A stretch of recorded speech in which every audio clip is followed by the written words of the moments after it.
예, 안녕하세요. 크게 안녕하진 않으신 것 같아요. 오랜만에 뵙습니다.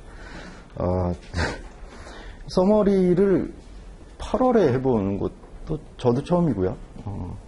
여러분도 처음이실 거고, 더구나 당혹스러운 점은 시험이 아직 4달이나 남았다는 겁니다. 4달 동안 우리의 기억력이 이게 남아있지 않을 게 분명함에도 불구하고 4달이나 남았는데, 일정을 이렇게 잡았어요. 그래서 아마 그 설명을 하신 것 같은데, 그래서 취지가 뭐냐 그랬더니, 공부가 다 돼 있으실 거니까 빨리 정리하고 이제 빨리 써버리고, 다른 거 잘 정리해서 이제 좀 합격률을 높이기 위함이 아닌가, 뭐 그렇긴 합니다. 근데 이게 참 저만 그렇진 않을 거라고 이제 자위해 보는데, 뭐냐면 오늘 이제 말씀을 드려야 되잖아요. 그래서 지난 주말에 제가 이걸 딱 폈어요. 놀랍게도 기억이 안 나요. 이런 게 있었어? 그리고 뭐 어떻게 설명해야 되지? 그거 잘 모르겠어요. 그래서 저도 리듬을 잃은 거죠. 크게 차이가 없다고 생각하고 이제 하나씩 천천히 한번 같이 알아가 보죠. 서머리로 말씀드릴 거고요. 3시간 동안 한번 정리해 보시죠. 옛 기억을 이제 잘 추억을 떠올려 가면서. 서머리 다 받으셨죠? 예. 이 페이지요. 목차. 저희가 먼 옛날에 이렇게 8개 LOS를 했습니다. 많이도 했더라고요. 24, 25, 26, 27, 28, 29, 30, 31. 8개나 했습니다. 이 2개가 하나의 세션이었죠. 서론. 뭐였냐면 밸류에이션 관련된 이것저것. 두 번째가 리턴 컨셉이었죠. 그리고 그 다음에 나온 게 이제 추정하는 거, 제목적으로 추정하는 얘기가 있었고, 그 다음에 GDM 복습을 했습니다. 그래놓고 이제 이 밑단에서 밸류에이션 툴들 실제로 했었죠. 그래서 프리캐시플로우, 멀티플 사용하는 거, 리드 링컴, 마지막에 프라이빗까지 이렇게 했었어요. 자, 이 순서로 그냥 되도록이면 서머리 안에서 순서대로 나가보죠. 보시면은 저 서머리 4페이지요. 밸류에이션에 뭐 인트리식 밸류가 있고 뭐 미스프라이싱 일부 있을 수 있고 됐죠? 뭐 넘어가요. 다른 것도 마찬가지고요. 바로 8페이지를 가시죠. 서머리니까 이제 좀 덜어낼 거 덜어내고요. 뭔가 빨리 퀵 리뷰를 할 수 있거나 시험 목적으로 의미 있다고 생각되는 것 위주로. 자, 8페이지 보시면 마이크로포터 파이어포스 그 레벨 1에서도 하셨고요. 5개의 힘이 작용하더라는 거죠. 뭘 볼 때? 산업을 볼 때. 그래서 산업 안에서의 경쟁 강도 라이벌리가 있고요. 신규 진입자 위협이 있었고요. 대체제 있었고요. 소비자의 교섭력, 바이어, 그 다음에 서플라이어, 공급자의 교섭력. 이렇게 5가지 힘들이 작용하더라. 그래서 이 5가지 힘들이 작용을 해서 해당 산업에 영향을 주더라라는 거죠. 그리고 이따가는 그냥 넘어갈 건데, 이게 이제 뒷단에 어디로 연결되냐면 그 추정하는 쪽에서요. 추정하는 쪽에서 매출 추정하고 이익 추정하고 원가 추정하는 그 단계에서 이런 산업에 있는 이런 가지 5가지 힘들이 어떤 상황에서 어떻게 원가에 매출에 영향을 미칠 수 있느냐. 결국 프라이싱 파워에 대한 얘기잖아요. 그러니까 그런 얘기들이 연결돼 있습니다. 따로 하진 않을게요. 레버는 했던 얘기니까. 그래서 이걸 가지고 전략을 3가지를 발라냈죠. 그래서 결국은 코스트 아니냐, 코스트 리더십이라는 게 있었고요. 그다음에 디퍼런시에이션이 있었고, 세 번째가 포커스라는 게 있었죠. 이제 포커스도 얘나 얘를 집중해서 특정 지역이나 특정 섹터나 특정 카테고리 안에서 하는 전략이었으니까 뭐 3가지 또는 뭐 4가지로 나눌 수도 있겠죠. 그러니까 코스트 리더십에 포커스가 있고 디퍼런시에이션에 포커스가 있으니까. 이런 전략들이 있다는 걸 거기 8페이지에서 보여줬고요. 9페이지 가면 어닝의 퀄리티에 대한 얘기였습니다. 그래서 우리가 이제 추정도 하고 밸류에이션을 할 건데, 그러면 재무제표가 잘 빠져나와야, 그러니까 제대로 추정이 되어 있어야 그걸 캐시플로우를 잘 뽑아낼 수 있고, 그걸 잘 추정한 다음에 우리가 그 현재 가치로 활용해서 DCF 밸류에이션 할 수 있잖아요. 그래서 그 관련된 얘기인 것 같아요. 그래서 보면 어닝의 퀄리티를 결정짓는 여러 가지 요인들이 주르륵 있습니다. 사실 문제로 나온다면 FRA 쪽에서 나와야 될 문제들이긴 하지만, 일단 뭐 다른 쪽의 커멘트들이랑 얽혀 나올 수도 있으니까 보면, 첫 번째 그 행위 있었던 게 레비뉴를 과다 인식하거나 조기 인식하는 거, 그럼 어닝 퀄리티가 낮아지죠. 그 아래쪽 두 번째는 이제 비용을 과소 인식하거나 지연 인식하는 거 마찬가지고, 세 번째는 영업하고 영업 외 항목을, 그러니까 되도록이면 영업 이익이 증가하는 방향으로, 그렇죠? 되도록이면 영업 외 이익은 영업 이익단으로 밀어넣고 영업 비용은 영업 외 비용으로 밀어내고, 그런 얘기 했었어요. 그 다음에 이제 OPBS 항목들도 챙겨야 되고요. 회계 추정의 변경, 그죠? 이런 그 체인지, 어카운팅 체인지 관련된 부분들을 통해서 혹시 이익을 건드리냐, 뭐 이런 것들 보라고 했습니다. 그리고 이제 10페이지 가시면 이제 밸류에이션 모델에 대한 얘기들이 있는데요. 크게 보면 밸류에이션 모델은 이렇게 나눴죠. 앱솔루트 모델이 있고요. 렐러티브한 접근 방식이 있었고요. 자, 앱솔루트한 방식에 DCF가 일단 처음에 나왔고요. 그리고 SFAS 모델이 같이 껴 있었습니다. 이따 뒤에서 얘기할 거니까. 렐러티브한 방식에는 무언가 멀티플을 사용하는 방식이 있는데, 멀티플을 사용하는 방식이 크게 나누면 프라이스가 분자에 가는 프라이스 멀티플이 있었고요. 분모 쪽에 EPS든 북밸류 퍼시어든 뭐 세일즈든 캐시플로우든 이런 것들이 달리고요. 주가가 아니라 기업 가치 전체가 분자에 달리는 경우도 있었죠. 그래서 EV 단에서는 주로 이제 에비타하고 매치시키는 게 가장 일반적이나 뭐 세일즈도 가능하고 EBIT도 가능하고 뭐 회사 전체에 즉 데톨더 에코티 홀더 모두에게 해당되는 레비뉴에 매주면 된다라고 했었죠. 이런 것들 다 가능합니다. 그리고 사실 이것들을 피어 그룹 단으로 보는 컴패러블 방식이 있었고요. 나 자신의 밸류와 비교해보는 펀더멘털 방식, 이렇게 두 가지 방식이 있었죠. 이제 거기 가서 하고요. 이게 이제 기본적인 방식이었습니다. 근데 DCF에서 그런 캐시플로우가 뭐냐라고 하면 이 캐시플로우가 디비던드라는 걸 이제 뭐 우리가 하나 있고요. 그다음에 프리 캐시플로우라는 것도 캐시플로우였고 리저브 인컴도 사실 회계적 이익을 변형한 거지만 또 굳이 분류하자면 DCF 일부 이렇게 이제 얘기했었습니다. SFAS도 마찬가지고요. 그래서 이런 전반적인 얘기들을 이제 했었고, 요거하고 별개로 그 아래쪽에 보시면 Sum of the Parts Valuation이 있었는데요. 그 Sum of the Parts Valuation은 SOTP 뭐 이렇게 얘기했었던 거죠. 그러니까 사업부가 여러 개가 있으면 회사가 각각을 밸류에이션에서 합치자 뭐 이런 얘기였고요.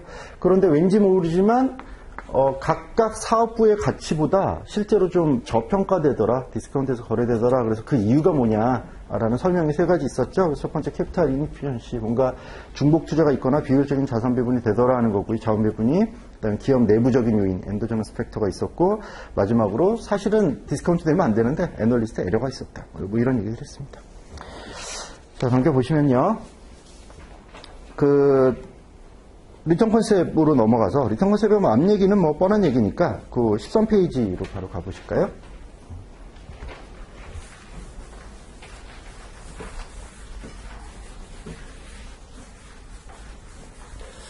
리턴 컨셉에서는 두 가지가 결국은 핵심이었죠. 하나가 에쿼티 리스크 프리미엄이고 다른 하나가 리퀘어드 리턴 컨셉이니까 실제로 요구 수익률이고 이 두 가지였습니다. 에쿼티 리스크 프리미엄 단으로 보면 그 에쿼티 리스크 프리미엄이라는 걸 추정하는 방식이 두 가지 정도 어프로치가 있다라고 해서 서머리 13페이지에 보면 히스토리컬 에스티메이트 있고 포워드 루킹 에스티메이트 있고 두 가지 어프로치가 있겠다. 그래서 이렇게 생각하는 거죠. 이게 에쿼티 리스크 프리미엄이라고 하는 것이 실제 그 에쿼티에 투자했을 때, 그 에쿼티라는 에셋 전체에 투자했을 때 그게 리스크 프리 레이트, 전혀 위험이 없는 자산 대비 어느 정도나 더 프리미엄을 받느냐 하는 거잖아요. 그러니까 실제로 인덱스의 리턴, 주식시장 전체를 나타내는 게 이제 인덱스니까 수익률이 그 인덱스의 리턴에서 빼기 리스크 프리 레이트 이렇게 이제 어프로치 한 거죠. 서머리 그렇게 적혀 있죠. 예. 그런데 뭐 이건 알겠고, 그럼 요거 관련해서는 사실은 뭐 이걸 계산해라 이렇게는 뭐 쓰지도 않는데 뭐 그 의미가 없고, 이제 어떤 특징들이 있느냐라는 거였죠. 그래서 특징들을 그 아래쪽에 이제 두꺼운 박스에 이제 여러 가지를 적어놨습니다.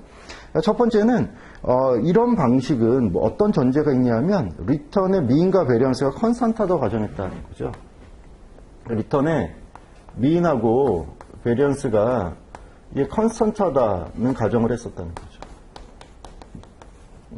근데 이게 왜 문제가 되느냐?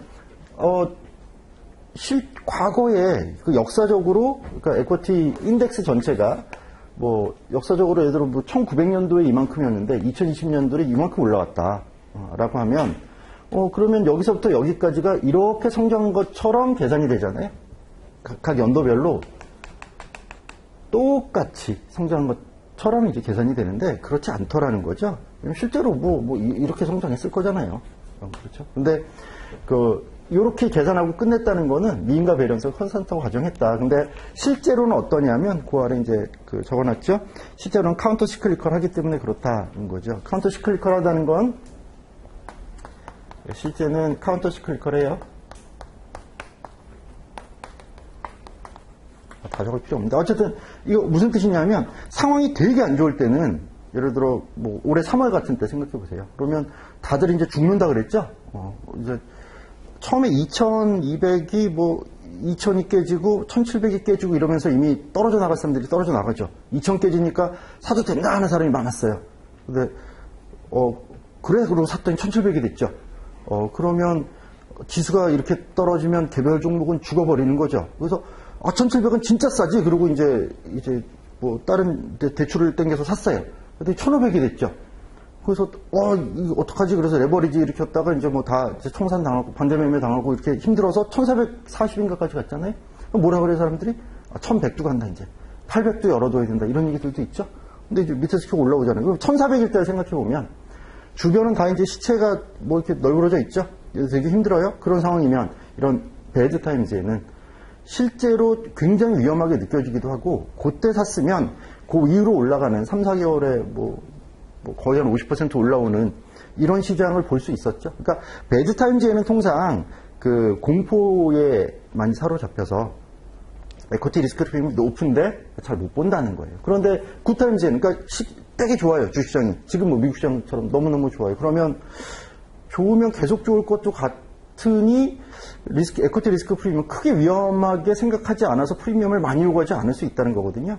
그런데 실제로는 이 배드 타임즈에는 에코티 리스크 프리미엄이 크고 굿 타임즈에는 작다는 거예요. 근데 얘는 컨스턴트하다고 가정했으니까 이게 아니지 않냐. 좀 길게 설명했네. 어쨌든 시험 목적으로는 컨스턴트하게 가정했는데 실제로는 카운터 시클리컬하다 이 정도 기억하시면 돼요. 그 다음에 그 몇 가지를 제가 묶어서 말씀드렸었죠. 뭐냐면 이 에코티 리스크 프리미엄을 히스토리컬하게 어프로치했을 때 ERP를 증가시키는 쪽이 있더라. 이게 언제 ERP가 증가되냐면 몇 가지 경우가 있는데 첫 번째 서바이버십 바이어스가 있으면 이게 뭐죠? 인덱스라고 하는 것은 결국 승자의 기록 아니냐.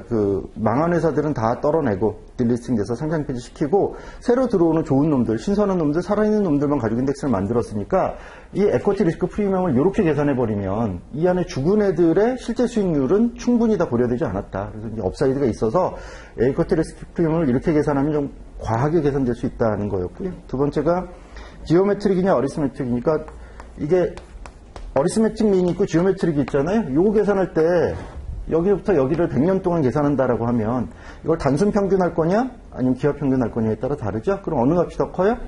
당연히 단순 평균이 크죠. 그러니까 단순 평균이 더 크게 나온다는 거예요. 그래서 단순 평균을 사용하면 에코티 리스크 프리미엄이 크게 나올 거다. 뭐 이 얘기였고요. 그 다음에 리스크 프리 레이트. 여기서 요걸 빼잖아요. 그러니까 얘를 뺄 때 이 리스크 프리 레이트를 뭘 쓸 거냐는 거죠. 무위험 국채인 건 알겠는데 기간이 짧은 T-B를 쓸 거냐, 뭐 10년짜리 그 노트를 쓸 거냐, 뭐 30년짜리 그런 본드를 쓸 거냐, 뭐 이런 거죠. 그러면 뭘 쓰냐라고 하면 실제로 빼는 값이잖아요. 그러니까 빼는 값은 작을수록 에코티 리스크 프리미엄이 커지죠. 그러니까 B를 쓸 때가 본드를 쓸 때보다 B를 쓰면 에코티 리스크 프리미엄이 커진다. 리스크 프리 레이트 대용치로. 이런 얘기였고요. 그리고 그리고 이제 요거는 전제가 이제 그 전제가 있었던 거죠. 일드 커브라는 게 우상향하는 경우를 전제한다면 이렇다. 뭐 이런 표현이 있었어요. 그래서 이거 일드 커브가 이 만기가 실제로 채권의 만기가 1년짜리도 있고 뭐 10년짜리도 있고 30년짜리도 있잖아요. 통상은 짧은 게 금리가 YTM이 금리가 낮고 긴 게 금리가 높잖아요. 일반적인 상황. 이게 인버트되는 상황도 있죠. 뭔가 좀 비정상적인 상황이 있지만 일단 이게 정상 상황이라고 하면 우상향하는 일드 커브, 즉 장기물의 금리가 더 높은 경우라면 단기물을 쓰면 ERP가 증가합니다. 그렇죠. 그래서 이 정도 그냥 특징들을 기억하시라고 했고요. 히스토리컬하고 대응시키는 걸로 포워드 루킹 방식이 있었죠. 에코티 리스크 프리미엄이라는 거 산정해내는 방식. 그 오른쪽 박스였어요. 크게 세 가지를 제시를 했고요. 첫 번째가 고든의 모델이었어요. 고든의 모델은 그런 거죠. 그러니까 요구 수익률이라고 하는 게, 그러니까 기대 수익률이라고 하는 건 이렇게 계산이 되는 거였죠. P0분의 D1 플러스 G 이렇게. 그렇죠? GGM을 가정할 경우에. 이렇게. 그러니까, 이런 상태를, 얘를 그 리턴이라고 생각하고, 거기서 리스크 프리 레이트를 뺀 거죠. 그래서 첫 번째 방식은 GGM 방식인데, 여기서 얘 ERP는 저거 리턴에서 플러스 G에서 빼기 리스크 프리 레이트 한 거. 얘가 R이니까. R 빼기 리스크 프리 이렇게 계산하는 거다라고 했고요. 여기서 그 리스크 프리 레이트는 뭐 가방만 본드다 뭐 이렇게 얘기를 했었고. 두 번째 방식이 그 아래쪽에 두 번째 두꺼운 방식이 매크로 크닝 모델이라고 하는 거였죠. 이버슨 첸이라는 두 분이 이제 만든 모양이었고요. 얘는 이렇게 계산한다라고 했었어요. 1 더하기 인플레이션 거기다가 1 더하기 실질 기준, 리얼 기준으로의 어닝의 그로스 그렇죠? 그리고 1 더하기 P의 변화분 빼기 1까지 하면 이게 이제 그 캐피탈 게인의 컨셉이다 이렇게 말씀드렸고요. 여기다가 더하기 인컴 통상 디비던드를 쓴다 이렇게 얘기했고요. 그렇죠? 요거까지 하면 요게 이제 수익이다 기대되는 수익이다라고 하는 거고요. 여기까지가 캐피탈 게인, 요게 인컴 게인 하면 토탈 리턴 여기서 빼기 리스크 프리 이렇게 계산하는 거다라고 했습니다. 그래서 이건 인플레이션이고 여기서 리얼 어닝의 그로스를 곱하면 이건 노미널 기준으로의 어닝의 그로스고 그러니까 밸류라고 하는 게 이게 EPS 곱하기 P라고 하면 얘가 얼마만큼 EPS가 얼마만큼 성장하냐 하는 그로스를 요 두 개로 평가하겠다라고 하는 거고요. 거기서 그럼 P가 어떻게 변할 거냐 이 P 멀티플이 지금 10배인데 12배로 올라갈 거냐 8배로 떨어질 거냐 그럼 이건 어떻게 알아요? 지금 상황이 고평가 상황이면 시장이 그러면 앞으로 P의 변화분 델타 P는 내려올 것이고 마이너스 음의 값일 거고 그죠? 만약에 지금 저평가 상황이면 이 그 델타 P가 양의 값에서 올라갈 거다 하는 거죠. 그래서 이걸 계산하면 결국 이게 다 성장률, 변화율 이런 거기 때문에 그 기존에 있었던 밸류에서 얼마만큼 새로운 밸류로 가냐라고 하는 이익 부분이거든요. 그래서 캐피탈 게인이고 이거는 뭐 배당받은 거, 인컴 게인이고 그래서 빼기 리스크 프리 레이트 한 거다 이렇게 얘기했고요. 그리고 세 번째가 물어보자 거죠.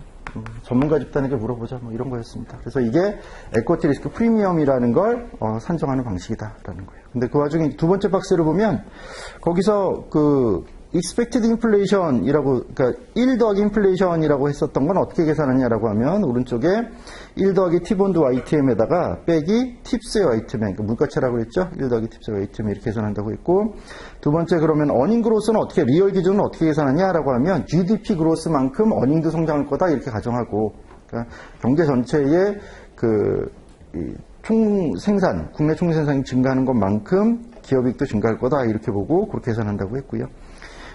expected growth P의 변화율은 오버밸류도 됐으면 P 변화가 0보다 작을 거고 그러니까 마이너스 값이 나와서 1보다 적은 수로 곱해져서 전체 값을 낮출 거고 언더밸류 됐으면 0보다 클 거고 뭐 그런 얘기였습니다. 그래서 에쿼티 리스크 프리미엄도 그냥 히스토리컬, 포워드 루킹 히스토리컬은 이런 전제에 이런 상황이면 에쿼티 리스크 프리미엄이 올라간다. 여기는 포워드 루킹은 뭐 GGM, ERP, 이버슨 챗 모델, 서베이 뭐 이런 방식이 있다. 이렇게 보시면 되죠. 근데 사실 이게 이런 걸 할 때마다 그러니까 서머리라면서 있다가 사실 뭐 중요한 프리캐시 플로우 이런 거 계산 문제들이 꼭 나오잖아요. 근데 그런 건 여기서 못 하죠. 서머리 하면서 문제풀이를 할 수는 없잖아요. 계산 문제는 못 하거든요. 그러니까 이런 서머리 하는 시간에는 통상 이렇게 이거 기억나세요? 히스토리컬 뭐 이런 거 본 거는 같아요? 이런 거 하는 건데 이런 거는 사실 효과가 있으려면 끝에 봐야죠. 끝에 시험 보기 직전에 그렇죠? 그때 봐야 이렇게 그랬지 그러고 초치기 한 다음에 며칠 살렸다가 시험 보고 잊어버리고 뭐 이런 거잖아요. 그래서 혹시 뭐 오늘 잘못 오셨다는 게 아니라 미리 공부하시고 충분히 풀어보시면 되고요. 혹시 오늘 했는데 잊어버릴 게 겁난다. 괜찮아요. 그 겁 안 내도 어차피 잊어버려요. 그러니까 이제 싹 이제 하얘질 거니까 나중에 가서 그때 다시 꺼내서 그때 후다닥 정리하시는 용으로 그렇게 쓰시면 될 것 같아요. 자, 넘어가서 14페이지 서머리 보세요. 리콰이드 리턴에 대한 거죠. 첫 번째 주제가 ERP, 두 번째 주제가 리콰이드 리턴이잖아요. 이건 크게 그러니까 요구 수익률 세 가지 어프로치가 있었어요. 제일 위에 박스는 CAPM이죠. 이건 우리가 아는 거, 얘기 안 해도 되는 거고요. 두 번째가 멀티팩터 모델이고 세 번째가 빌드업 메소드였어요. 그래서 일단 그 두 번째 멀티팩터 모델부터 보면 이 멀티팩터는 3팩터가 있고요, 4팩터가 있고요, 5팩터가 있었죠. 팩터가 3개냐, 4개냐, 5개냐. 가장 많이 쓰이고 유명한 건 3팩터죠. 이건 파마 프렌치 모델, 이렇게. 파마 프렌치 두 교수님이 만든 모델이죠. 그래서 이걸 가지고 그럼 요구 수익률 R은 어떻게 결정하냐라고 하면 이렇게 결정했죠. 리스크 프리에서 일반적인 CAPM이랑 비교해보면 CAPM에서 R은 리스크 프리 레이드에다가 마켓의 기대 수익률과 리스크 프리 차이에다 베타 곱한 거였잖아요. 요게 ERP, 에코티 리스크 프리미엄이었고요. 그러니까 무언가 위험한 자산에 투자할 때의 수익률이라고 하는 것은 무위험 자산에 투자했을 때의 수익에다가 무언가 리스크 프리미엄을 곱한 거다라는 거죠. 여기다 개별 주식의 위험치가 다 다르니까 그거 감안한 리스크 드라이브 하나 껴서. 그렇죠? 얘도 마찬가지죠. 3팩터라고 하는 거는 여기에 리스크 프리미엄을 붙이는 팩터를 3개로 뒀다라는 뜻이고요. 그러면 3개가 첫 번째가 얘랑 비슷한 마켓의 베타, 시장의 변동성 이거였고요. 그럼 그냥 마켓 리스크 프리미엄 이렇게 쓸게요. 두 번째는 사이즈에 대한 베타가 있었죠. 사이즈. 그래서 통상 스몰, 그 작은 소형주가 큰 주식을 이기더라. 스몰 마이너스 빅. 이런 리스크 프리미엄이 있었고요. 세 번째, 밸류가 있는데, 밸류는 하이 북투마켓 빼기 마이너스 로우 북투마켓. 이렇게 되어 있습니다. 그래서 이 북투마켓이라고 하는 거는 북밸류 투 마켓 밸류. 마켓 밸류라고 하는 게 이제 프라이스인 거니까, 그 PBR의 역수인 거죠. 이게 북밸류 전체, 마켓밸류 전체인 거고 한 주당으로 하면 PBR의 역수가 되는 거죠. 그래서 이게 높으면 PBR은 낮은 거랑 똑같은 거고요. 낮은 PBR이니까 좀 가치가 있는 가치주의 성격을 가졌다는 거죠. 그래서 가치주가 이기더라 뭐 이런 컨셉이잖아요. 이렇게 돼 있어요. 그래서 그때 뭐라고 제가 말씀드렸냐면 이걸 문제로 내기는 되게 어렵다. 왜냐하면 문제로 내려면 얘도 줘야 되고 얘도 줘야 되고 얘도 줘야 돼요. 베타를 계산하라는 문제는 내기 어렵잖아요. 우리가 가진 재무계산기로는 발라내기가 어렵죠. 얘도 줘야 되고 얘도 줘야 되고 얘도 줘야 돼요. 계산하는 방식을 우리가 배우지도 않았다고요. 그렇죠? 그러니까 아니 변수를 6개, 얘까지 하면 7개를 주고 얘를 계산하라는 노가다를 내는 게 좀 이상하지 않냐는 거였어요. 근데 놀랍게도 올해의 CFA의 협회에서 나온 문제가 있는 거 아시죠? 그 문제를 보면 레벨 1 때도 마찬가지고 레벨 2도 마찬가지거든요. 협회가 소스인 문제들이 있어요. 그런 문제에서 이거 계산하라는 게 섞여 있어요. 그래서 이게 혹시 앞으로는 낼 수도 있겠다는 얘기인가?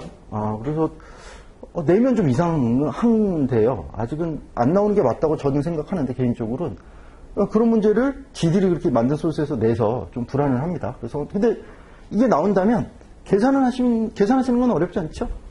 이게 변수를 베타 주고 리스크 프리미엄 주고 베타 주고 리스크 프리미엄 주고 베타 주고 리스크 프리미엄 주면 곱해서 더하면 되죠. 어려운 건 아니에요. 이렇게 하시면 돼요. 4개는 파스타 샌벅 모델이라고 하고요. 여기서는 똑같고요. 얘도 똑같고 하나만 더 붙인 거죠. 뭐 리퀴더티라는 항목만 하나 더 붙인 거예요. 팩터 4개로 만든 거 요거였고요. 또 5개로 만든 게 그 매크로피는 요거는 그 다음 페이지에 있죠. 그 15페이지 보시면은 거기는 쭉 정리되어 있는데 이건 버마이스터 롤앤로스. 버마이스터 롤앤로스 모델이죠. 매크로피는 모델. 여기서는 리스크 프리 레이드에다가 이 항목이 4개가 아니고 5개였잖아요. 여기 선물이 있지만 베타가 5개였어요. 많아요. 이걸 다 더하면 되는 거였죠. 근데 베타가 좀 외우기 CT, IBM 그냥 이렇게 그때 설명드렸고요. 수업 때 C가 이제 컨피던스, B가 그 타임 호라이즌, I가 인플레이션, B가 비즈니스 사이클, M이 마켓 타이밍 뭐 이런 거였거든요. 그래서 뭐냐 그러면 컨피던스라고 하는 베타에다가 컨피던스 관련된 리스크 프리미엄을 곱하고 뭐 이런 거예요. 마켓 타이밍에다가 관련된 리스크 프리미엄을 곱하고. 근데 이제 이걸 어떻게 계산하냐라고 하는 게 이제 있기는 있었어요. 그래서 저도 서머리에 설명을 해놨는데 얘는 크레딧 스프레드, 그러니까 국채 수익률하고 그러니까 위험한 코퍼레이트 본드 수익률하고 당연히 코퍼레이트 본드 수익률이 더 높겠죠. 위험하니까 국채 수익률은 낮고 그 두 개의 차이만큼 이렇게 곱하고 여기는 좀 긴 거, 만기가 긴 T본드의 수익률하고 만기가 짧은 T빌의 수익률하고 그 차이만큼 갖다 놓고 뭐 이런 거였어요. 여긴 인플레이션, 기대 인플레이션 넣고 여긴 비사이클 뭐 또 여러 가지 뭐 심리지수 뭐 지표들이 있죠. 그래서 그런 실질 경기지수 갖다 넣는 거고 이 마켓 타이밍은 요 네 개로 설명되지 않은 다른 거 다 마켓 타이밍 요인이다라고 생각해서 여기다 넣는 거고 이것도 마찬가지죠. 시험 문제가 나오면 요 5개를 계산하라고 못하죠. 줄 수밖에 없죠. 얘도 다 줄 수밖에 없죠. 그럼 이것도 이렇게 곱해가지고 얘를 더해야 되는 거죠. 그래서 올해는 좀 헷갈렸어요. 그런 파이널 리뷰 문제 준비하면서 그런 문제가 있더라고요. 제가 볼 때는 그렇게 뭐 꼭 출제될 가능성은 없는데 출제된다 그래도 겁나실 필요는 없을 것 같아요. 어쨌든 이게 멀티팩터 모델이었습니다. 그 리쿼이드 리턴을 계산하는 1번 캐팸, 2번 멀티팩터 모델. 그럼 3번은 뭐냐면 그 다음 페이지에 16페이지에 있는 빌드업 메서드죠. 빌드업 메서드는 두 가지가 있는데요. 두 가지가 있는데 첫 번째가 이 프라이빗 컴퍼니에 대한 빌드업 메소드의 요구 수익률 계산이 있고요. 두 번째가 본드일드 채권 수익률이죠. 그러니까 YTM 사실 롱텀 본드의 YTM에다가 리스크 프리미엄 이렇게 이제 더하는 게 있었고요. 그래서 여기에서 공식이 책에 있는 거라 그렇게 적어는 드렸지만 실제로는 우리가 나중에 제일 마지막에 하는 프라이빗 컴퍼니 밸류에이션에서 나온 빌드업 메소드에서의 모형을 쓰는 게 좋겠다. 실제로 개선 문제가 나오면 그렇게 말씀드렸었죠. 그래서 수익률은 리스크 프리 레이트에다가 에코티 리스크 프리미엄 이렇게만 더하고 그러니까 여기서 캐팸에서 이 베타 빼고 이것만 더하고 여기다가 사이즈 관련된 프리미엄 거기다가 펌 스페시픽 그 회사에 국한된 위험 그리고 인더스트리 그 산업과 관련된 위험 뭐 이런 것들을 다 더해주자 뭐 이런 거 있었습니다. 본드일드 플러스 리스크 프리미엄은 그 회사에 밸류에이션하고자 하는 그 회사의 회사채 수익률에다가 리스크 프리미엄 더하면 된다. 리스크 프리미엄은 아마 줄 거다. 시험 문제에서 통상 3에서 5% 준다. 이렇게 말씀드렸죠. 그런 얘기들입니다. 그래서 일단 크게 보면 캐팸이 한 축, 얘가 1번, 멀티팩터 모델, 얘가 2번, 빌드업 메소드, 얘가 3번이에요. 이렇게 세 가지 방식이 있다. 자, 넘어가면 이제 16페이지로 가서 하단부를 보면 이제 베타에 대한 얘기가 있어요. 뭐 조금 자잘한 얘기들이 그 뒤에 붙죠. 보면 베타에 대해서는 뭐 다른 것들은 뭐 된 것 같고요. 그 두 가지를 기억하시면 될 것 같은데 베타가 이제 여기 있는 이거죠. 민감도인데 이 베타를 계산할 때 그 어저스 베타라는 개념이 있었어요. 블룸 메소드라는 걸 써서 베타를 좀 조정하자. 조정이 별게 아니었죠. 그러니까 실제로 어떤 주식의 베타를 구해요. 그래서 그 구한 unadjusted 조정되지 않은 내가 구한 베타 거기다가 3분의 2만큼 가중치를 두고 거기다가 베타의 평균은 1이죠. 그러니까 한때는 좀 벗어날 수 있는데 결국은 1로 수렴할 거 아니냐라고 해서 조금 스무딩 시킨 거예요. 3분의 1의 가중치는 베타 전체 평균이 1을 곱하자. 여기 어저스 베타라고 했어요. 그래서 어저스 베타를 계산하라 또는 어저스 베타를 사용해서 요구 수익률을 계산하라. 아니면 어저스 베타를 활용해서 구한 요구 수익률로 밸류에이션 하라. 뭐 어쨌든 간에 이렇게 조정하시면 된다는 거고요.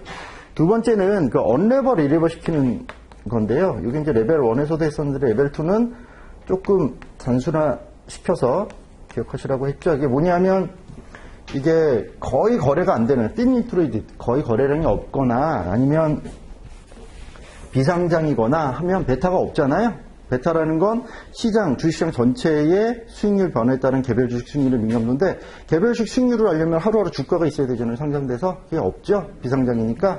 그런 주식들은 어떻게 하냐면 언레버 시켜라는 거예요. 그러면 언레버 베타 비율은 어떻게 계산하냐면 에코티 베타에다가 1 더하기 데트 에코티분의 1 이렇게 계산한다. 이런 거였습니다.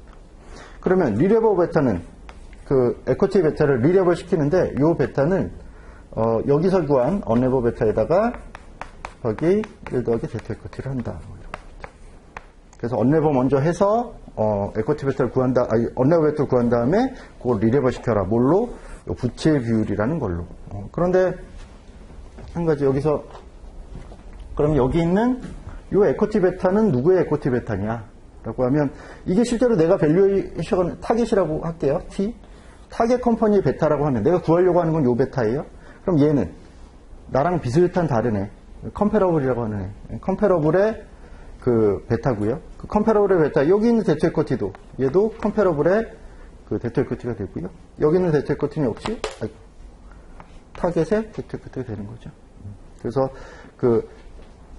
나랑 비슷한 다른 애, 그 베타를 내가 갖다 쓸 건데 서로 둘의 재무 구조가 다르죠? 부채 비율, 그러니까 자본 구조, 캡탈 스트럭처가 다르니까 그걸 일치시켜 주자라고 해서 얘를 만약에 그 부채 비율이 없다면 부채를 안 썼다면 이만큼일 거야 라고 해서 언더 베타를 구하고 그걸 가지고 놓고 내가 실제로 밸류에이션 하고자 하는 그 타겟 컴퍼니는 부채 비율이 얘랑 다르니까 그 타겟의 부채 비율만큼 곱해서 베타를 다시 만들어주는 거였어요. 레베넌 때도 했던 거죠. 그래서 그 얘기가 16페이지 하단부에 있습니다. 17페이지 가면요. 그러니까 스트렝스하고 위크니스 이제 이렇게 되어 있는데 캐팸하고 멀티팩터 빌드업 모델의 장점 단점이에요. 캐팸은 간단한데 왠지 없어 보여요. 설명력이. 멀티팩터는 뭐 복잡한 모델로 3팩터, 4팩터, 5팩터니까 설명력은 높은데 복잡해요. 빌드업은 비상장사한테 좋아요. 그 정도면 됐어요. 나머지는 그냥 한번 읽어보시고요. 넘겨보세요. 20페이지. 인더스트리하고 컴퍼니 어널리시스. 이거는 추정을 하는 거다. 그렇게 말씀을 드렸었고요. 추정을 할 때 기억나시겠지만 대부분 세일즈 드리븐을 한다 그랬고요. 그러니까 매출 추정부터 먼저 시작해서 IS 항목들, 매출 원가, 판관비, 뭐 기타 등등 비용들을 추정을 하고 그 다음에 BS 추정을 하고 그래서 IS, BS 추정한 걸로 캐시플로우 추정을 하고 뭐 이런 말씀을 드렸었습니다. 그래서 추정을 하는 거다. 그래서 추정을 하면 20페이지 보시면은 A번이 탑다운이냐 바텀업이냐 뭐 이런 얘기 있는데 그냥 뭐 참고로 보시고요. 그 밑에 이제 레비뉴 포캐스팅, 매출부터 추정을 합니다. 매출부터 추정을 해요. 그러니까 매출을 추정할 때는 그럼 어떻게 해야 하느냐라고 하면 크게 보면 방식이 두 가지 있다라고 되어 있어요. 거의 GDP 대비 퍼센티지 이런 겁니다. GDP의 1.2배만큼의 속도로 성장한다. 그러니까 매출이 성장한다. 또는 GDP가 3% 성장한다면 GDP 플러스 2%, 즉 5%로 성장한다. 뭐 이렇게 GDP를 가지고 매출을 추정하는 방식이 있었고요. 두 번째는 이 마켓의 그로스, 마켓 성장성. 시장 전체 규모가 뭐 10조짜리 시장이 있는데 시장은 향후에 내년에도 급성장해서 한 50% 성장할 거고 성장한 시장 안에서 이 회사의 MS는 얼마냐를 곱해서 매출을 추정하는 거였죠. 다가 두 가지를 같이 고려하는 거였어요. 그 회사의 마켓이에요. 시장 전체의 그로스에다가 그 회사의 마켓시어 두 가지를 같이 연동시켜서 구하는 방식 이게 있었습니다. 그리고 그 아래쪽에 20페이지 제일 아래쪽에 이코노미스 오브 스케일이 규모의 경제라는 거잖아요. 규모의 경제가 있으면 매출 추정이 좀 달라질 수 있죠. 그러니까 규모의 경제라는 게 그런 거잖아요. 점점 매출이 증가하면 증가할수록 양적으로 증가하면 증가할수록 평균 단계가 떨어지면서 마진이 좋아진다 뭐 이런 얘기죠. 그런 것들을 감안해서 추정을 해야 된다는 거고요. 21페이지 가시면 매출이라는 레비뉴 밑에 비용 항목이 4개가 있었어요.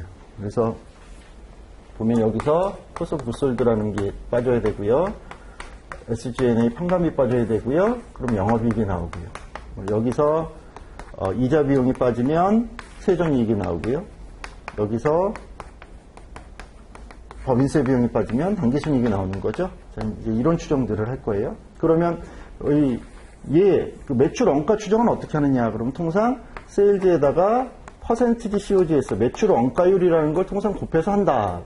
막연히. 그럼 이렇게 하시면 돼요. 만약에 시험 문제에서 추정을 하라라고 나오면 매출 원가율이 얼마였구나 라고 해서 그 원가율 계산해서 향후에 추정되는 매출 이런 것들 가지고 추정한 매출이 있을 거잖아요. 거기서 곱하시면 되는 거예요. 그런데 어쨌든 시험 문제를 계속 이제 서술형들이 많이 나오니까 개념을 묻는 그런 쪽에서 기억하셔야 되는 건 21페이지예요. COGS에 체크 2개 돼 있죠. 그러면 GPM의 차이, 뭐 다른 말로 이제 원가율의 차이라고 할 수 있겠죠. 왜냐하면 GPM이라는 게 이거잖아요. 매출액에서 매출 원가를 빼면 매출액에서 매출 원가 빼면 이게 그로스 프로핏인 거죠. 매출 총익. 그 표에서 오른쪽 박스 표에 이제 그렇게 적어놨죠. 이게 그로스 프로핏이에요. 근데 그로스 프로핏이 매출액의 몇 %나 되느냐 하는 게 GPM, 그로스 프로핏 마진이잖아요. 그래서 매출 총이익률 또는 매출 총이익, 뭐 다른 말로 원가율, 같은 의미죠. 매출 총이익은 원가 빼고 남은 거고, 원가는 매출에서 차감해야 되는 거고. 그러니까 원가율이 높은 거나 매출 총이익률이 낮은 거나 둘이 같은 얘기잖아요. 그러니까 어떤 식으로 표현을 하든 시험에서. 이런 GPM의 차이라는 건 뭐에서 나오냐면 경쟁력, 그 회사가 어느 정도 경쟁력을 가지고 있느냐, 더하기 사업 모델, 어떤 비즈니스 모델을 가진 거냐, 이런 거라고 했고요. 두 번째 체크의 정교한 분석을 위해서는 그 1번 프라이스, P와 Q를 나눠서 프라이스와 볼륨을 나눠서 분석하는 게 좋고요. 해지를 고려하고요. 제품별, 사업품별 분석을 해라, 이런 말씀을 드렸었어요. 그래서 뭐 원가 중에 뭐 유가가 굉장히 뭐 큰 영향을 차지하는 항공업 뭐 이런 거다라고 하면 뭐 제트유 가격이, 항공유 가격이 어떻게 변하냐, 또는 새로운 비행기를 들여서 항공유의 사용량 자체를 줄일 수 있느냐. 그래서 P와 Q를 다 같이 추정을 하는 게 정교한 추정이 가능하다, 이런 얘기였고요. 근데 항공유는 다 이제 해외에서 들여와야 되니까 이걸 얼마나 했냐에 따라서 좀 달라지겠죠. 얘들의 원가가. 그리고 그 제품별, 사업품별, 이게 국내선이냐, 뭐 국제선이냐, 뭐 전용기냐, 뭐 전세기냐, 뭐 다를 수 있잖아요. 그런 부분들을 나눠서 분석하면 더 정교하게 고를 수 있다라고 하는 거예요. 그래서 이걸 말씀드리는 건 그런 거죠. 혹시 시험 문제에서 다음 중 맞는 것은 틀리는 것은 이럴 거 아닙니까? 그럼 거기서 정교한 추정을 위해서는 제 프라이스와 볼륨을 나누어 분석하는 게 도움이 된다라는 코멘트가 있으면 맞냐 틀리냐 이런 거예요. 근데 그러니까 이거를 보고 하나씩 외우려고 하시면 이제 답도 없고 깝깝하고 기억도 안 나는 거죠. 그래서 어떻게 그냥 공부라는 게 그런 것 같아요. 그러니까 나는 기억나는 건 없거든요. 다 흘러내고 콩나물론 제가 신봉하는데 물을 붓잖아요, 그냥. 그러니까 물은 다 쓸려 나가죠. 콩 어디에 붙어 있는 건 아닌데 지나고 나면 콩나물은 자라있잖아요. 그런 거니까 나한테 계속 무언가 이런 지식적인 측면으로 샤워를 하고 내가 그렇구나라고 끄떡끄떡하고 씹어 삼키고 넘기면 머릿속에 기억으로는 지워져 있어도 내가 시험 문제 가서 찍을 때요, 묘하게 맞는 답 쪽으로 손이 간다는 거죠. 그런 것 같아. 어디서 본 것 같아. 이렇게 생각할 수도 있을 것 같아. 이렇게. 그러니까 자꾸 개념 중심 이런 말씀을 드리는 게 이제 그래서 그런 거예요. 어쨌든 이런 거구나 이렇게 이제 이해하고 이제 잊어버리자고요.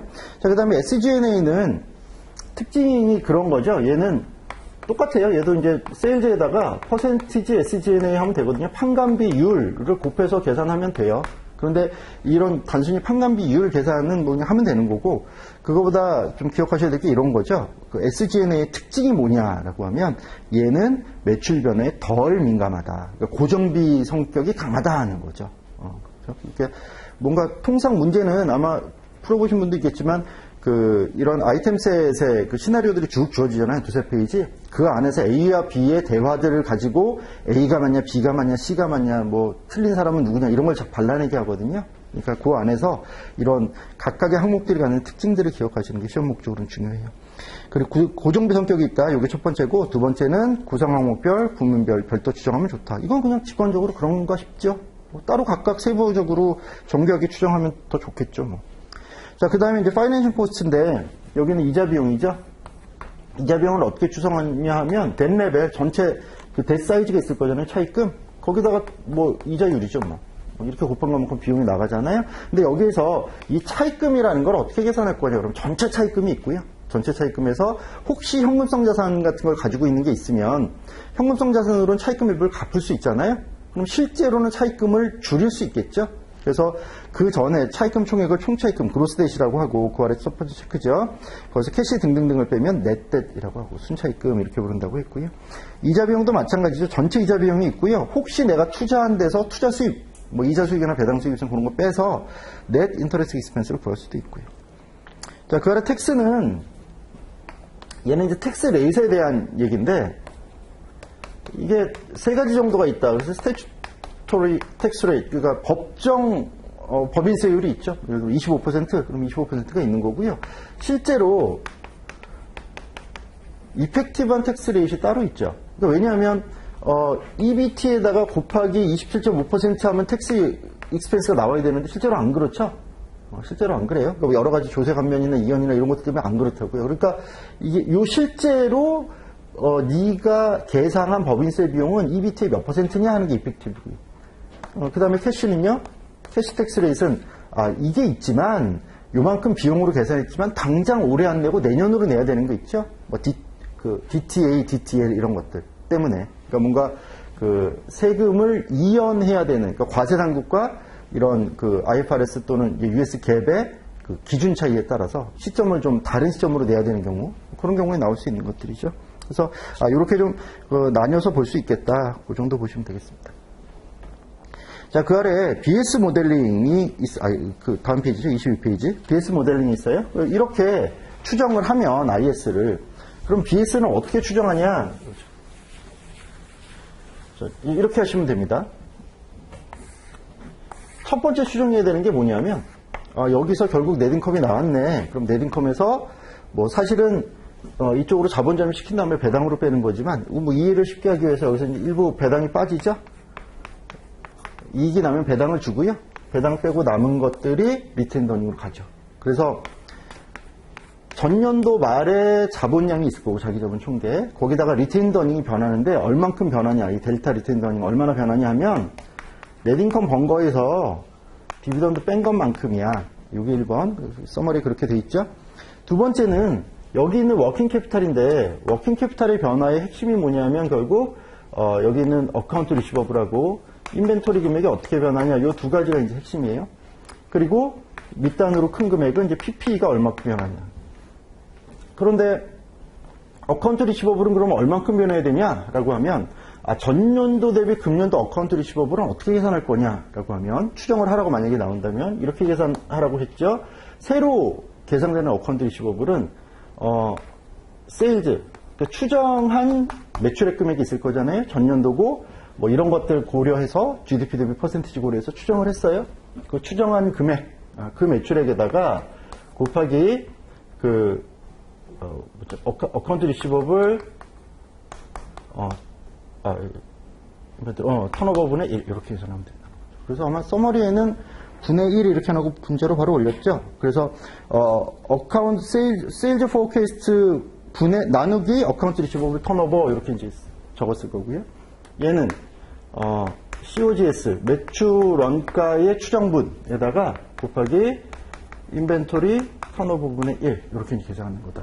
그렇죠? 그래서 이게 무슨 뜻이냐라고 하면, 실제로 요 공식을 외워서 시험장에 들어가서 무언가 계산하기 좀 그렇잖아요. 그래서 제가 수업 시간에도 말씀드린 게 뭐였냐면, 그냥 계산할 때 이렇게 생각해봐라. 이게 세일즈의 일정 %만큼 어카운트 리시버블이 있고, 그러니까 왜냐하면 어카운트 리시버블이라고 하는 거, 매출 채권은 매출을 많이 하면 매출 채권량이 늘 것이고, 매출을 적게 하면 줄어들 거니까. 인벤토리는 얘도 매출을 많이 하면 매출 원가가 많이 늘어날 것이고, 매출 원가가 늘어나는 만큼 재고도 많이 가지고 있어야 될 거니까. 이제 반대면 줄어들 거고. 그래서 숫자를 넣을 때 이런 숫자를 넣었었죠. 만약에 매출이 1000에서 1200이 됐다. 근데 이 상황에서 만약에 어카운트 리시버블이 원래는 200이었고 인벤토리가 300이었다 라고 치면, 200, 300이었다고 치면, 어카운트 리시버블은 그 1000일 때 200만큼 있었잖아요. 그럼 얼만큼? 20%만큼 있었던 거죠. 그런데 얘가 1200으로 증가했죠. 그럼 1200에 20%만큼 있으면 되는 거 아니냐? 240으로. 볼까요? 이 공식을 생각해 보면 매출액 추정한 게 1200인 거죠. 곱하기 어카운트 리시버블 턴오버 분의, 요게 좀 이제 좀 확 안 올 수 있는데 이런 거예요. 어카운트 리시버블 턴오버가 뭐냐 하면, 기억을 되살리시면 이런 거거든요. 매출액 나누기 평균적인 매출 채권, 이걸 이제 어카운트 리시버블 턴오버라고 했어요. 매출 채권 회전율. 근데 보면 이거를 역수를 취한 거죠. 어카운트 리시버블 턴오버분의 1 이렇게. 그렇죠. 그럼 역수를 취했으면 이걸 뒤집으면 되겠네요. 뒤집으면 어떻게 되냐면 세일즈 나누기 평균 어카운트 리시버블인 거잖아요. 자, 매출이 1000일 때 그 매출 채권이 200 있었다고요. 그럼 얼마? 20%는 거거든요. 20%. 1000에 20%인 200만큼을 가지고 있었구만. 그러면 이제 새로 바뀌는 1200의 20%만큼 필요하겠구만. 그 뜻이에요. 그러니까 이걸 이렇게까지 혹시 이제 이해가 빨리 되시면 그냥 매출 증가한 것만큼 증가하는 거지. 매출이 20% 증가했으니까 200에서 240으로 20% 증가한 거지. 이렇게 직관적으로 보시면 이렇게 계산하시면 돼요. 문제를 이거 계산 문제 말고 다른 문제로 이걸 설명내긴 좀 어렵거든요. 계산을 할 때 매출 증가한 건 따라 증가하면 되지. 이러고 잊어버리시면 되는 거예요. 그러니까 이거를 외우시려면 힘이 드시는데 이렇게 계산하실 수 있으면 대부분 이런 방식으로 계산이 됩니다. 그래서 이게 이제 결국 이게 의미하는 게 뭐냐면 매출액의 몇 퍼센트가 매출채권이냐라는 얘도 똑같습니다. COGS 곱하기 인벤토리 턴오버분의 1이라고 하는 것이 이게 전체 이 매출 원가에서 인벤토리가 얼마나 차지하냐 요게 중요한 거예요. 똑같습니다. 그래서 만약에 근데 제가 이렇게 썼잖아요. 매출액의 특정 퍼센티지가 매출 원가다 이렇게 썼죠. 그럼 매출 원가도 매출액 증가하는 만큼 증가하죠. 그죠? 그럼 얘도 똑같이 매출 증가율만큼 따라 증가하겠죠. 300이 360 될 거예요. 240과 360이 새로 바꿔서 써지는 숫자가 될 겁니다. 그러니까 이렇게 계산하시라는 거예요. 그게 워킹 캐피탈은 세일즈와 연동, 제가 그 한 줄 써놓은 게 이제 이런 뜻입니다. 매출과 연동해서 기억하시면 돼요. 그래, PP는 얘는 캐펙스 실제로 내가 투자한 돈, 뭔가 설비 투자를 한 돈에서 디프리시에이션을 뺀 거다. 그러니까 왜냐하면 내가 200만큼 투자했어요, 올해. 그런데 감가상각이 한 100만큼 일어났어요. 그럼 감가상각한 만큼 PP가 이게 줄어들죠? 그렇죠? 그러니까 줄어들고 캐펙스 한 만큼은 늘고. 그러니까 100만큼 줄고 200만큼 늘었으니까 얘는 100만큼 증가했겠네요. 그 차이. 그래서 만약에 그 전에 PP가 1000이었다고 치면 1100이 됐을 거예요. 이렇게. 새로운 숫자는 240, 360, 1100이 됐을 거예요. 그러면 증가한 건 얼마냐라고 하면 여기서 40 증가했죠? 여기서 60 증가했죠? 여기서 100 증가했죠? 그럼 얼마죠? 40, 60, 100, 200. 200만큼 증가한 거예요. 그러니까 자산 총계는 전년 대비 200만큼 증가한 걸로 BS가 그려진 거예요. 이 숫자들을 이렇게 채워 넣어가지고. 그런데 이쪽에는 자본은 아까 안 적었네. 예를 들어 이게 만약에 50만큼 증가했다라고 치면 나머지는 부채 쪽에서 150이 증가해야 되겠죠? 이런 거죠. 이렇게 추정을 하는 거예요. 근데 이렇게까지 추정하는 걸로 나왔던 적도 있는데요. 지금 LOS상에는 그렇게까지 요구하지 않아요. 그래서 요 정도, 특히 IS 중심, BSI 항목 하나, 두 개 정도 중심까지만 계산하실 수 있으면 문제 없을 것 같아요. 그래서 이렇게 추정하시면 됩니다. 그래서 IS 저렇게 추정하고, BS 이렇게 추정하고. IS는, 레비뉴는 세일즈 하나밖에 없고요. 비용은 4개. 매출원가, 환관비, 이자, 세금. 이렇게 4가지 비용 항목에 대해서, 얘는 어떻게 계산하고 어떤 특징이 있고 이런 걸 정리하시면 돼요. 계산은 그냥 산수처럼 하시면 되는 거니까. 이쪽에 와서는 여기 실제로 워킹 캐피탈은 워킹 캐피탈 중에 매출 채권은 매출액의 일정 퍼센트, 인벤토리는 매출 원가의 일정 퍼센트인데 만약에 매출 원가가 매출액과 같은 퍼센트를 증가한다면 똑같이 매출액의 일정 퍼센트. PP는 캐펙스에서 디프리시에이션을 뺀 거. 그리고 리테인드 어닝 바뀐 건 넷인컴에서 디비던드 차이 나는 거. 근데 하나만 여기서 캐펙스가 있는데요. 이 캐펙스가 제가 서머리에도 그렇게 적었을 텐데 두 가지 캐펙스가 있습니다. 하나가 그로스 캐펙스라는 게 있고요. 다른 하나 메인터너스 캐펙스라는 게 있어요. 메인터너스 캐펙스는 그냥 지금 있는 생산 설비 요 정도의 캐파로 요 정도의 생산 능력으로 그냥 유지하는데도 뭔가 부품도 갈아야 되고 필요한 게 들어가죠. 유지보수가. 그런 것들이고요. 그로스 캐펙스는 크게 설비 투자, 시설 투자를 해서 뭔가 매출의 큰 성장을 이룰 때, 그럴 때 하는 겁니다. 그래서 그런 것들도 회사의 계획들이 있으면 반영해서 캐펙스 금액을 추정해라. 자, 일단 첫 시간은 여기까지 하시고요. 잠깐 쉬었다가 계속 할게요.